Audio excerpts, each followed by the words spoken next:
shed my skin. Welcome back, everyone. This is Dave from Corn Productions here to talk about This Is Us, Season 1, Episode 18, titled Moonshadow. This is the Season 1 finale. The episode's description reads as follows. Jack attempts to meet Rebecca and make things right. The episode was written by Isaac Aptaker and Elizabeth Berger. And this episode was directed by Kent Olin. The episode originally aired on March 4th, 2017. Before going any further, I'll tell you a couple of things. One, this is not a sport-free podcast, so if you haven't watched the episode, I highly recommend you go and check it out, and then come back and give me a listen. Secondly, if you're listening on one of the platforms that this is now available on, feel free to follow, and check out my YouTube channel, Corn Productions, where additional content can be discovered. If you're already on my YouTube channel, please like, share, and comment, and subscribe to my channel. Okay, so you might have noticed that this is the first This Is Us video I've actually done since the series went off the air in 2022. After the final episode aired, I kind of lost interest in continuing to talk about the series, even though there are still some episodes that I would absolutely love to talk about. This is the episode that I had not quite done when I had finished my run with the series. And really, this is an experiment to check in if there's still any interest in my videos on the series as well as the series itself. So the reception to this video, and maybe the one or two I do after it, will determine my future going forward with this series. As far as the episode itself, the season finale of Season 1 is a pretty good episode. There was a segment of the fandom and media who were disappointed that how Jack died was not yet revealed. Commentators said that this episode was a thorough deconstruction of Jack, and I would argue that that actually happened in the second episode of this series, which painted Jack as a drunk who was ignoring his family. In fact, I think I made that very argument when I did the episode 2 video. This is definitely not feel-good television. In fact, points in this episode are downright brutal. The big three are barely in it. In fact, we don't really see them until like 36 minutes into this episode. And we don't see them for very long. I'm assuming if you're watching this video that you have at least a passing understanding of the series, but just in case you don't, I'm going to say that the episodes usually took place over multiple different timelines. So it gets a little bit confusing to talk about. But then again, I'm still doing Quantum Leap episodes, which very much exist in multiple different timelines. So it's not like I'm not used to that kind of thing. But I just figured I'd warn you. We open the episode in the Big 3 teenage timeline, though we don't see any of the teen actors. Jack is on his way to his wife's performance, clearly having been drinking. In fact, he's still doing it as he's driving. Nothing good is going to come from this. He asks himself, what the hell is he doing? And, to be honest, I'm asking the same exact question. We cut to further in the timeline, before Jack has met Rebecca, or further back in the timeline, I should say, and he's being asked by Mrs. Peabody the same question. He's working on her car, and she'll eventually give him $5 for his troubles. Though this car he's working on is a Chevrolet, and is eventually going to be his. She offers to set him up with one of her best friend's granddaughters. He tries to get out of it, but she insists. And by the way, we're never actually going to meet this girl. Rebecca, in the same timeline, is having lunch with her friends. At least I think it's lunch, I'm not really sure. And she does not have a date to some wedding that they're about to go to. Her friends want to set her up. She wants to focus on her singing career. And her friends suggest that she needs to diversify, which is a finance term, by the way, in case that doesn't end up working out. It's not really bad advice, really, honestly. We cut to the older Jack timeline as he enters the club looking for Rebecca. He gets more to drink at the bar, because that's certainly a good idea. Rebecca, meanwhile, is getting ready for the big performance. Ben enters, Ben being her ex-boyfriend whose band Rebecca recently joined. He's played by Sam Trammell, and I've certainly talked about him in the past, but it's been well over a year since I've covered this series, so I'll do it again a little bit. He was quite good in a 2017 movie, Say You Will. Rebecca starts freaking out, he calms her down, and then ends up going for a kiss that Rebecca ends up rejecting. The fact that he tried to kiss her makes her angry, and she realizes that Jack was right, which makes her even more angry. and she ends up beating a hasty retreat out of the door. And as Jack gets yet another drink, oh boy, we finally have our credits. That's quite a bit for a cold open. But also, that's nothing new for this series. We cut to the younger timeline, where we see Jack's parents. His father, of course, played by Peter Oronati. Welcome back to the channel, Peter. He remains as pleasant as always, giving Jack crap about his lack of a job. Jack gets in jabs about his drinking as well, the last of which earns a "What'd you say to me?" and Jack denies saying anything, earning a sarcastic attaboy from his old man. Jack goes up to his room and puts his newly acquired $5 fortune into a box, where he's clearly saving money. In the teen timeline, Jack is still drinking, and in the background we see Rebecca, who hasn't noticed her husband yet. She calls him at home and says that she's missing him and wishing that he was there. Boy, is she gonna end up regretting that little wish in a little while. Pre-Rebecca, Jack is drinking with his buddy, a character who many mistook for Miguel. It's not Miguel. This is Daryl, played by Jeremy Luke, and we will see him again in the 3rd season premiere. Apparently the money that they are putting together is to own their own auto body shop. But Daryl doesn't think that they're ever going to get there. Jack says that they're going to make it because they deserve it. Jack asks about a poker game and insists Daryl find out when the next game is. You know what? This is a really dumb idea, Jack. Meanwhile, older Jack is asking the bartender where his wife is, and why the heck would he know? He goes on a little trek to find her, and he probably should have done that like 10 drinks ago. But he doesn't really make a lot of great decisions in this episode overall. He eventually finds Ben and Co., and he's being extremely belligerent. Ben mistakenly lets the cat out of the bag on the kiss, and that earns him a couple of punches to the face, and him being dragged away, Jack specifically, by these big guys. Rebecca happens upon this, and oh, there she is, Jack. Are you happy now? I'm guessing not. Ben is asked by security if he wants the cops called. He says no.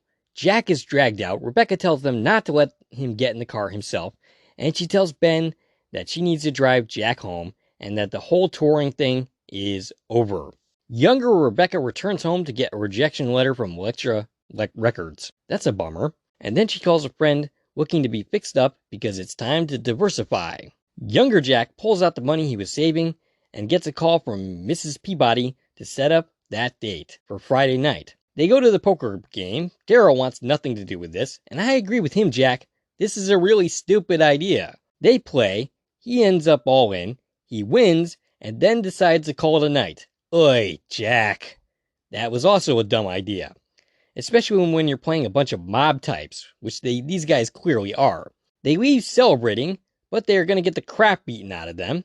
The money taken, and yeah, like I said, Jack, it was a dumb idea. Look on the bright side, though. You didn't get a couple of bullets in your head, so there's that. Meanwhile, Jack and Rebecca had the most awkward drive home of all time. At least it has to be up there. Jack tries to say something, but she says, not while he's drunk. And look on the bright side, Jack. Nope, there's actually no bright side here. This is really not Jack's finest hour, in either timeline. Younger Jack is dropped off, in worse shape than he was before. Daryl is being optimistic, at least. Jack says his father, when given the choice between doing the wrong thing and doing the right thing, always chose the wrong thing. Wrong, and wrong, like clockwork. Jack tried to be different, and it doesn't seem to be doing him any favors. Well, the poker game was definitely a wrong thing, but you don't want to listen to me, so whatever. Rebecca and Jack arrive home. Mandy Moore is looking particularly lovely here. They sit down, and really, is Jack any more sober now than he was in the car? I'm not so sure about that. Maybe this conversation should be happening in the morning. She asks, how long has the drinking been going on for? Jack says a couple of weeks. She thinks he doesn't have an alcoholism problem. I don't agree with her. She says his problem is surfacing at a mighty convenient time when she's trying to do something for herself. And the conversation does not get any better from here. It's an ugly, ugly fight. The kind you have to wonder how any relationship ever recovers from. It's an absolutely brutal, uncomfortable scene to watch unfold. It's ugly, and it's very true to life. This show was very good at these type of scenes. She asks him why he still loves her. He doesn't have an answer. or at least doesn't give one at this time. She says she's tired and sad and wants to go to bed. Jack's gonna sleep on the couch tonight. It would have taken quite a bit of Jack's usual magic to spare him any of that. Let me tell ya, he doesn't have it here. And I must say that both Mandy Moore and Milo Ventimiglia as Jack and Rebecca here are pretty amazing. That was a great scene, greatly acted, but absolutely a brutal watch. Past Jack and past Rebecca are getting ready to go out. Jack sneaks past his drunken father. Meanwhile, we cut back to the older timeline with the older Rebecca leaving her bedroom in the morning, looking to see if Jack is up against a wall, like what he was doing in episode 2 of this season. It's a nice touch. He's still on the couch. She says to him not to apologize. They both regret what they said last night, but they also both meant what they said last night. And she thinks it would be a good idea for him to go and stay with Miguel for a while. His face gives hints that he's not exactly happy with this result, but quietly agrees to do so. Younger Rebecca goes to the restaurant to be seated. Younger Jack is preparing to rob a bar. So you've gone from one dumb idea to an even dumber idea. Rebecca, meanwhile, goes on her date with Mr. Finance Guy. Older Jack comes down the stairs preparing to leave the house. She wonders what to tell the kids, and Jack suggests the truth. He says the kids will be fine, that how they turn out is bigger than them, and it's montage time. We see adult Kate for the first time this episode with Toby. Kate finds a picture of her younger mother and tells Toby that she wants to sing for a job because at this point in the series, she's currently looking for a job. And unfortunately, I don't quite remember what happened to the old one. I didn't go back and review the second to last episode. Jack keeps talking while we see adult Kevin. And hello there, Justin Hartley. And oh, Kevin, I'm still not going to sleep with you, no matter how much you look at me with those big flashing eyes. He's saying goodbye to his girlfriend Sophie, preparing to meet with Ron Howard over a part in a movie. And we hear Jack say over this that sometimes the kids will make bad decisions. And I'm wondering about the timing of Jack saying that. Are we implying that Kevin is making a bad decision here?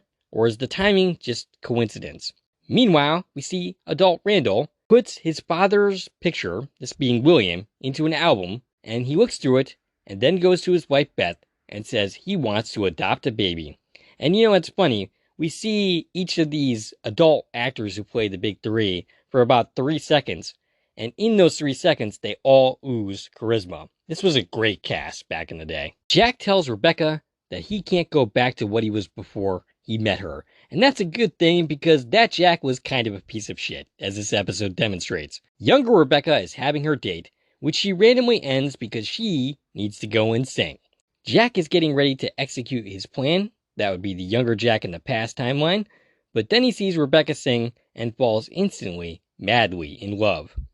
Older Jack tells Rebecca that he was supposed to have another date that night. The night they met, apparently. He never wondered who she was, though she was thinking about that for a moment. He says he never even thought about it. And he has an answer to why he loves her. He loves her for the mother that she is. That she's still the most beautiful woman in the room. That she laughs with her entire face. That she dances funny, not in a sexy way, in a funny way, but that somehow becomes sexy. That she still is the same woman who ran out on a date because she had to sing. He isn't just her great love story, but his big break.